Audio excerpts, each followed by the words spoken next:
Mimi Maulid Hassan Doto nathibitisha kwamba katika kazi yangu ya mkuu wa wilaya kwa vyovyote vile sitatoa siri ambazo nitazijua katika kazi yangu isipokuwa katika kutimiza wajibu wa kazi hizo au kwa idhini ya Rais. Ewe Mwenyezi Mungu nisaidie. Tunakwenda kwenye uchaguzi mkuu mwezi wa 11. Yako mambo mengi ambayo miongozo kama alivyosema katibu tawala wa mkoa zimeshatolewa, na kwamba miongozo ile sasa ndio tunatarajia kwamba wewe uende ukaizingatie.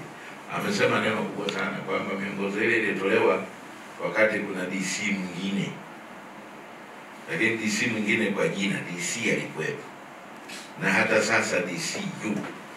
Kwa hiyo wewe unachoenda kufanya ni kuiangalia ile miongozo kama ulipewa wewe, kama ulikuwepo wewe wakati ulipewa.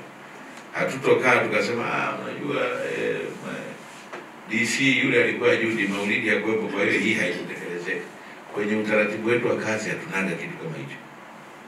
Technically kama kuna mgogoro au kuna jambo lolote la kuulizwa DC kesho, jambo ambalo alipewa Judi maelekezo miezi 3 iliyopita, wewe ulikuwa unafundisha wapi sijui, lakini kesho tutakapokuuliza tukwambia DC kwa nini hili halijapata utekelezaji, uweze kusema mimi ndio kwanza nimeteuliwa. Yako mambo makubwa mengi ambayo inabidi kwanza uzingatie. Moja ni kwamba umepata uteuzi kwenye kipindi ambacho tunakwenda kwenye uchaguzi. Ni kipindi ambacho sasa utakapokwenda Mvomero hakuna mbunge, hakuna madiwani, hakuna mwenyekiti wa halmashauri.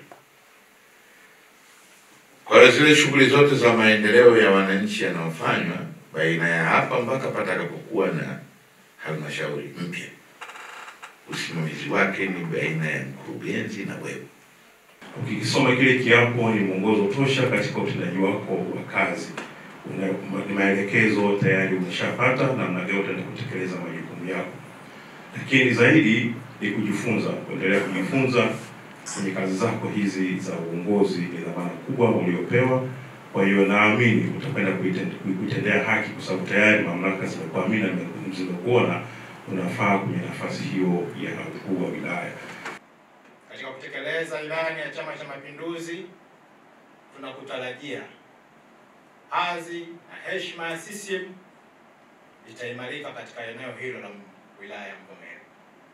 Kwa hiyo matarajio yetu kama Chama cha Mapinduzi ni makubwa kwako, wakati huu tukielekea katika uchaguzi mkuu na wakati wote, kwamba wananchi wataendelea kuiamini serikali ya Chama cha Mapinduzi kupitia utumishi wako na utendaji wako kwa eneo hili